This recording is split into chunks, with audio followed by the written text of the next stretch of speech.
మేము అధికారంలో ఉన్నంత కాలం ఈ ఆటలు సాగవు.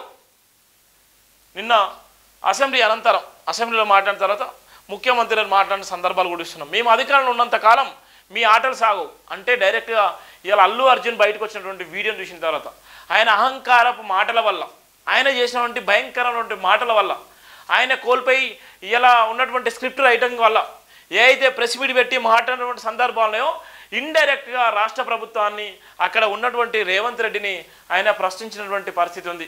ఒక రాష్ట్ర ముఖ్యమంత్రిని గౌరవించినటువంటి ఒక సినీ ఇండస్ట్రీ, దానివల్ల మిగిలిన ఉన్నటువంటి సినీ ఇండస్ట్రీలో ఎవరైతే ఉన్నారో వాళ్ళందరికీ కూడా ఇలా అల్లు అర్జున్ చేసినటువంటి ప్రెస్ మీట్లో చేసినటువంటి వ్యాఖ్యలు ఇలా అందరికీ కూడా పెను ప్రమాదంగా మారేటువంటి ప్రమాదం ఉంది. ఒక పక్కన ఈయన చెప్పినటువంటి సందర్భాలు చూసినాం, మరో పక్కన ఇష్టానుసారంగా మాట్లాడినటువంటి సందర్భాలు చూస్తున్నాం. ఈయన ఏమన్నారంటే ఇలా ఉన్నటువంటి అభివాదం చేసి ఇలా ఉన్నటువంటి బౌన్సర్లను వందలాది మంది బౌన్సర్లను పెట్టుకొని అక్కడ ఉన్నటువంటి ప్రేక్షకులను ప్రేరేపించే విధంగా ప్రేరేపించి ఇలా పాట్నా లాంటి నగరంలో కానీ అనేక సందర్భాల్లో కూడా ఇలా ఫ్రీ ఈవెంట్ చేసుకొని ఇలా ఉన్నటువంటి సంధ్య థియేటర్లో 30 సంవత్సరాల నుంచి 20 సంవత్సరాల నుంచి నేను సినిమాలు చూస్తున్నాను. నా మొదటి సినిమా నేను చూసుకుంటేనే నేను హ్యాపీగా ఉంటా, నువ్వు చూసుకోకపోతే నాకు అర్థం కాదు, నేను ఇంకో సినిమా తీయాలన్నా కూడా నేను ఆ సినిమా చూడాలి, అందుకోసం మేము మొదటి రోజు చూసిన తర్వాత నేను నాకు హ్యాపీగా ఉంటా అని చెప్పి ఒక ప్రాణాలు తీసేటువంటి దౌర్భాగ్యమైనటువంటి సినీ హీరో. ఈ సినీ హీరో వల్ల నిజంగా ఎవరికైనా మేలు జరిగిందా? లేకపోతే కరోనా సమయంలో సినీ హీరో వచ్చి ఎవరికైనా 2 కోట్లు 3 కోట్లు ఇచ్చి ఆదుకున్నాడా? ఇవాళ ఉన్నటువంటి సినీ హీరోలే కాదు, ఇవాళ ఉన్నటువంటి 300 కోట్ల రూపాయల బెనిఫిట్ షోకు ఇవాళ ఉన్నటువంటి రెమ్యునేషన్ తీసుకొని 300 కోట్లు తీసుకున్నటువంటి హీరో ఒకటే ఈయన ఉన్నాడు. ఇలా ఐకన్ స్టార్ ఎక్కడ పోయింది? ఇలా సినిమా పిచ్చిలో ఉన్నటువంటి యువత. నేను మొదటి రోజే రాసిన పుష్ప 2 సినిమా ఏ అయితే విడుదల రోజు చూసినప్పుడే నేను సినిమా వార్త రాసిన. ఆ సినిమా వార్తనే ఇలా ఈయన మెడకు కూడా చుట్టుకున్నటువంటి సందర్భాలు ఉన్నాయి. ఇలా సినిమా పిచ్చిలో యువత అనేటువంటి ప్రధాన వార్త కూడా రాసి ఇలా 1200, 1000 రూపాయలు, 2000, 3000, 4000, 5000 టికెట్ పెట్టి కొనుక్కొని చూసినటువంటి సందర్భాలు కూడా చాలామంది ఉన్నారు. ఇలా రెక్కాడితే డొక్కడని పరిస్థితిలో చాలామంది కుటుంబాలు ఉన్నాయి. ఇలా సినిమా అనగానే సినిమా హీరో అంటే మా హీరో అన్నట్టుగా ఇలా ఫీల్ అయ్యేలా ప్రాణాల మీద తెచ్చుకునేటువంటి సందర్భాలు. ఈ హీరో మాత్రము హీరో లాగానే ఉన్నాడు తప్ప ఇలా బయటకు వస్తే ఈయన జీరో అయిపోయినటువంటి సందర్భాలు అయితే ఇలా ఉన్నటువంటి పరిస్థితి.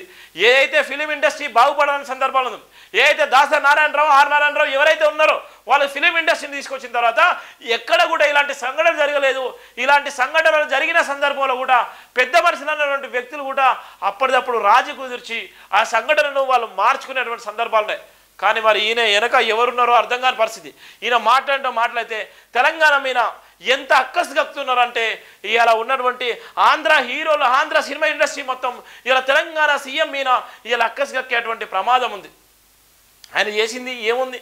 ఒక కుటుంబం రోడ్డు మీద పడ్డది, ఆ కుటుంబం కొట్టుమిట్టాడుతుంది, ఆ కుటుంబంలో ఉన్నటువంటి ఆ తల్లి ప్రాణం పోయింది.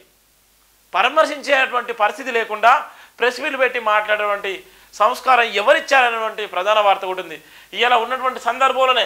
అందుకోసమే మేము అధికారంలో ఉన్నంత కాలం మీ ఆటలు సాగవు అనేటువంటి నేపథ్యం కూడా మనం చూస్తున్నాం. ఇక్కడ ప్రధానంగా ఉన్నటువంటి వార్త సంధ్య థియేటర్ లోపలికి వెళ్లేందుకు బయటకు వచ్చేందుకు ఒకే దారి ఉండడంతో సెలబ్రిటీ వస్తే ఇబ్బందులు తలెత్తాయని పోలీసులు అనుమతి ఇవ్వలేదు. అనుమతి ఇవ్వకపోయినా పుష్ప సినిమా హీరో థియేటర్కి వెళ్ళారు. అతను కేవలం థియేటర్కి వెళ్ళి సినిమా చూసి వెళ్ళిపోతే అభ్యంతరం ఉండేది కాదు. కానీ థియేటర్కి వెళ్ళేటప్పుడు రోడ్డుపై కారు రూఫ్ టాప్ ఓపెన్ చేసి రోడ్ షో చూసుకుంటూ వెళ్ళారు. దీంతో పక్కన ఉన్న అన్ని థియేటర్ల నుంచి ఒక్కసారిగా పబ్లిక్ సంధ్య థియేటర్ వైపు రావడంతో ఒక్కసారిగా తోపులాట జరిగింది. ఈ ఘటనలో తల్లి రేవంత్ చనిపోయింది, ఆమె కొడుకు కోమలోకి వెళ్ళాడు. అంత తొక్కిసల్లో కూడా ఆ తల్లి కొడుకు చెయ్యి విడిచిపెట్టలేదు. బిడ్డపై తల్లి ప్రేమ అలాంటిది. కొడుకు చెయ్యి పట్టుకొని ఆ తల్లి చనిపోయింది. హీరో థియేటర్ లోపల ఉండడం వల్ల లోపల కూడా తొక్కిసాట జరిగింది. ఈ విషయాన్ని హీరోకు ఏసీపీ చెప్పినా, శాంతి భద్రతలు చేయి దాటి ప్రమాదం ఉందని చెప్పినా హీరో వినలేదు. బయటకు వెళ్ళడానికి హీరో ఒప్పుకోలేదని సిటీ కమిషనర్ చెప్పారు. దీంతో డీసీపీ వెళ్ళి అక్కడ నుంచి కదలకపోతే అరెస్ట్ చేస్తామని హెచ్చరించి హీరోను కారు ఎక్కించారు. ఆయన వెళ్ళేటప్పుడు కూడా కారు రూఫ్ టాప్ ఓపెన్ చేసి రోడ్ షో చేస్తూ వెళ్లారు. ఈ నేపథ్యంలో హీరోపై యాజమాన్యంపై పోలీసులు కేసు పెట్టారు. బాధ్యత రహితంగా సమాధానాలు ఇవ్వడం వల్లే పోలీసులు వారి విధిని నిర్వహించారు. ఈ ఘటనపై కొన్ని రాజకీయ పార్టీలు పైశాచికత్వం ప్రదర్శించాయి. తన కొడుకు హీరో అభిమాని, ఆయన కొడుకు కోసం ఒక టికెట్ 3000 చొప్పున 12,000 పెట్టి కుటుంబం సినిమా టికెట్లు కొన్నారు. థియేటర్లో ఒక తల్లి చనిపోతే ఆ కుటుంబాన్ని, ఆ పిల్లవాడిని హీరో పరామర్శించలేదు. అలాంటి మానవత్వం లేని వాళ్ళను పోలీసులను తీసుకెళ్తే 10 ఏళ్ళు మంత్రులుగా పనిచేసిన వాళ్ళు కూడా ప్రభుత్వాన్ని విమర్శిస్తున్నారు. చావు కారణమైన వారిని పోలీస్ స్టేషన్ పిలిస్తే తప్పుబట్టి ప్రభుత్వాన్ని బదనం చేయాలని ఎంతో నిజమైన భాష వాడారు. సినీ పరిశ్రమను ప్రోత్సహించాలని భావించి మా ప్రభుత్వం ప్రత్యేక షోలకు అనుమతి ఇచ్చింది. ప్రాణాలు బలి తీసుకుంటే వాళ్ళని ఏమి అనొద్దా అంటే ఇదేం న్యాయం? సినీ రాజకీయ ప్రముఖులకు ప్రత్యేక చట్టం ఏమైనా చేస్తారా? అంబేద్కర్ రూపొందించిన రాజ్యాంగానికి లోబడే ప్రభుత్వం నడుచుకుంటుంది. జైలుకి వెళ్ళి వచ్చిన హీరో ఇంటికి క్యూ కట్టిన సినీ ప్రముఖులు బాధిత కుటుంబాన్ని ఒకరైనా కలిశారా? సినీ ఇండస్ట్రీలో ఉన్న ప్రముఖులు ఏం కోరుకుంటున్నారో తెలియడం లేదు. వ్యాపారాలు చేసుకోండి కానీ ప్రాణాలతో చెలగట మాటొద్దని కూడా ఆయన చెప్పినటువంటి సందర్భాలు చూస్తున్నాం. ఇది నిజంగా ఒక రాష్ట్ర ముఖ్యమంత్రికి గడ్స్ దమ్ము ఉంటే ఈ విధంగా చెప్పిండు. నిజంగా గత బీఆర్ఎస్ హయాంలో ఎవరు కూడా చెప్పలేదు. గత బీఆర్ఎస్ హయాంలో ఇవాళ ఉన్నటువంటి డ్రగ్స్ కేసులు కానీ, ఇవాళ మాఫియా కేసులు కానీ, గంజాయి కేసులు కానీ, ఇవాళ ఉన్నటువంటి తీసుకుపోయి పక్కలేసేటువంటి అనేక మంది సినిమా ఇండస్ట్రీని చూసినాం. కానీ నిజంగా మొట్టమొదటిసారి సినిమా ఇండస్ట్రీని ఇలా ఊచకోత గురి చేసేటువంటి నేపథ్యంలో సినిమా ఇండస్ట్రీ వల్ల నిజంగా రాష్ట్ర ప్రభుత్వానికి కానీ, లేకపోతే దేశ ప్రజలకు కానీ, లేకపోతే ఏమైనా మేలు జరిగిందా చెప్పమని కూడా రాష్ట్ర ముఖ్యమంత్రి తన గలాన్ని వినిపించేటువంటి ప్రయత్నం చేసిండు. ఆ రాష్ట్ర ముఖ్యమంత్రికి రాష్ట్ర ప్రజలు ఇలా సంబరాలు చేసుకుని ఇలా నిలబడేటువంటి సందర్భాలని ఒక రాష్ట్ర ముఖ్యమంత్రి మీద అనుచిత వ్యాఖ్యలు చేసేటువంటి అనేక మంది ఇలా పుష్ప 2లో అనేకమైనటువంటి అభ్యంతరకరమైన మాటలు పెడితే ఆ సినిమా ప్రభావం వల్ల ఇంకా నలుగురు దొంగలు తయారవుతారు తప్ప ఇలా మేలు చేసేటువంటి నేపథ్యం ఉంది. జేబీఎం సినిమా లాంటి సినిమాలు వచ్చాయి. ఇలా సమాజాన్ని మేల్కొల్పేటువంటి సంస్కరణ ఉన్నటువంటి సినిమాలు వచ్చాయి. ఆ సినిమాలకి జనం ఎగబడరు. ఆ సినిమాలకు ఈ జనం చూసేటువంటి అలవాటు చేసుకోలేరు. కానీ పుష్ప 2లో దొంగ ఎట్లా తయారవుతాడు, ఇలా గంజా ఎట్లా తాగుతారు, ఇలా ఉన్నటువంటి రెడ్ శాండ్లు ఎట్లా దొంగతనం చేస్తారు, ఎట్లా మర్డర్ చేయాలి, పోలీసులను ఐపీఎస్ అధికారిని కానీ పోలీసులను ఏ విధంగా మాట్లాడాలి, ఏ విధంగా మేనేజ్ చేయాలనేటువంటిది దొంగ సినిమాలకు పోయి ఇలా దొంగలాగా క్రిమినల్గా తయారు చేసేటువంటి సినిమాలకు ఇలా యువతర మొత్తం పోతుంది. ఇలా మంచి మంచి సినిమాలు ఉన్నాయి. ఇలా సమాజాన్ని మేల్కొల్పే సినిమాలు ఉన్నాయి. సమాజాన్ని ఆలంపజేసే సినిమాలు ఉన్నాయి.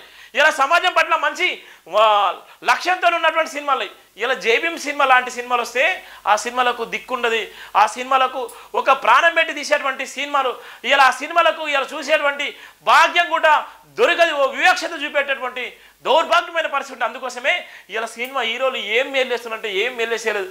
ఇలా అల్లు అర్జున్ సంపాదించుకున్న 1000 కోట్లు ఎక్కడి అంటే ఇలా మన చెమట చుక్కలు, మన కష్టార్జితం, మన రక్తపు చుక్కలు ఇలా మన ప్రాణాలతో సంపాదించి మన ప్రాణాల మీద చెలగాటమాడి ఇలా మన ప్రాణాల మీద ఇలా ఎదజల్లినటువంటి డబ్బుల వల్లనే ఇలా సినీ ఇండస్ట్రీ అంతా ఇలా కోట్ల రూపాయలకు పడగలెత్తిళ్ళు. ఇలా ఉన్నటువంటి రేవతి కుటుంబం ఇలా రోడ్డు మీద పడ్డది. రేవతి అనేటువంటి మహిళ చనిపోతే ఆ 2 పిల్లల మాటలు, ఆ 2 పిల్లలు ఎంత భయంకరంగా మళ్ళీ వాళ్ళు ఎక్కడ చూస్తారు, ఎవరి కోసం ఎన్ని కోట్లు ఇచ్చినా వాళ్ళకి తక్కువనే. ఆ కోట్ల రూపాయలు కూడా వాళ్ళు ఇస్తే ఆ కుటుంబం నిలబడుతుందా? ఇలా అల్లు అర్జున్ నా కొడుకు లాంటి వ్యక్తి అని చెప్తున్నాడు. ఏం కొడుకు? అహంకార మాటల వల్ల ఇలా ఐకాన్ పోయి ఇలా జీరో కాన్ అయిపోయింది. ఇలా సినీ ఇండస్ట్రీలో ఉన్నటువంటి చాలా మంది కూడా ఇది ఒక హెచ్చరికనే అనేటువంటి నేపథ్యం కూడా మనం చూస్తున్నాం. చాలా వరకు ఇలా ఉన్నటువంటి సినీ తారలారా, సినీ ఇండస్ట్రీలో ఉన్నటువంటి అగ్రనాయకులారా, సినీ ఇండస్ట్రీలో ఉన్నటువంటి టాప్ బ్యూరోక్రాట్స్లారా ఒళ్ళు దగ్గర పెట్టుకోండి అని సీఎం గారు చెప్తున్నారు. నిజంగానే ఒళ్ళు దగ్గర పెట్టుకోండి. మీ వల్ల ఎంతవరకు మేలు జరుగుతుంది, మీ వల్ల నిజంగా ఎంతవరకు మేలు జరుగుతుంది, లేకపోతే అది పాపం మీ పిల్లలకు చుట్టుకునేటువంటి ప్రమాదం ఉంది. ఇలా అలాంటి ప్రమాదంలోకి మీరు సంపాదించిన అక్రమ సంపాదన అంతా మీ పిల్లల జీవితాన్ని నాగం చేస్తుంది. అందుకోసమే నిజాయితీగా సంపాదించండి. నిజాయితీగా సంపాదించి ఎవరైతే నిజంగా పేద బడుగు బలైన వర్గాలున్నారో వాళ్ళ కోసం నిజంగా చారిటబుల్ ట్రస్ట్ జాలిస్తారో, లేకపోతే ఆర్థికమైనటువంటి వనరులు కురిపిస్తారో, లేకపోతే విద్యాపరంగా ఖర్చు పెడతారో, ఏ పరంగా ఖర్చు పెట్టి ఆ కుటుంబాలను ఆదుకోవాల్సిన బాధ్యత కూడా మేముంది. ఇలా సినిమా హీరోలు అంటే ఇలా కోసుకుంటారు. ఇలా మహిళలు యూత్ కానీ ఇలా చాలా మంది కూడా ఇలా కోసుకుంటారు. దయచేసి ఇకనైనా ఈ రియల్ హీరోలు ఎవరో, రియల్ పోలీసులు ఎవరో అర్థమైపోయింది. ఇలా సినిమా హీరోల జోలికి పోకండి. ఇలా సినిమా హీరోల జోలికి పోయి మీరు ఆగం కాకండి. మావాడు ఒక పాట పాడతాడు, ఈవీఎం సినిమాలు రా బాబు అన్నటువంటి ఒక పాట పాడతాడు. అర్ధనగ్న బామలార్ అనేటువంటి ఒక పాట ఉంటే అప్పుడు ఎంతో అద్భుతమైన పాటలు. ఆ పాటల వల్ల మనమన్నా మేల్కొల్పండి, సమాజానికి మంచి మెసేజ్ ఇవ్వండి.